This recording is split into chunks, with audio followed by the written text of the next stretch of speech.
In this part, we want to talk about the types of sorting and filtering.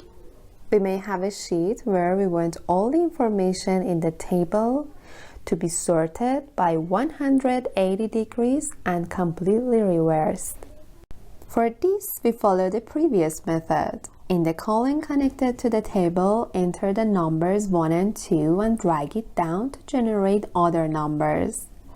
Then we select a cell, select a sort option from the Data tab and select the desired column in the opened window and select the Sort Large to smallest option in the Order section. And now you can see that the number column is sorted from big to small, and naturally the table is also sorted. Easy peasy.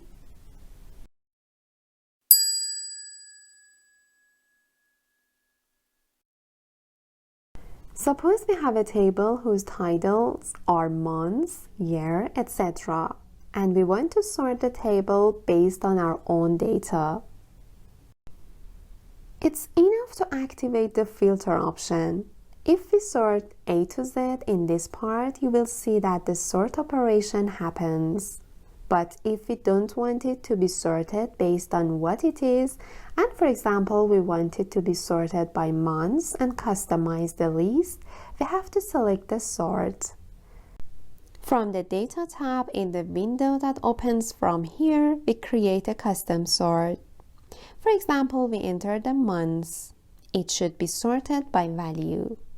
And in the Order field, we select Custom. In the Created window, all the lists that we have defined in Excel are displayed, which have been taught how to make these lists in the previous videos. So in this section, we select the desired list and click OK. You will see that the applied sort is based on that custom list.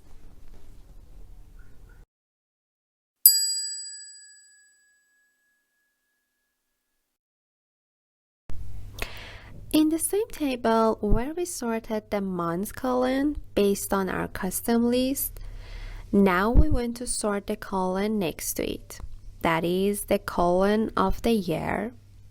If we come to sort the column of the year alone, you will see that the sorting of the side column is also lost. So, if we want to sort several columns together, we must go to the Data tab and Sort option. In the opened window, you will see that the sort is applied based on the months. We select the next sort through the Add Level option. For example, here we choose the year and select the smallest to largest and click OK.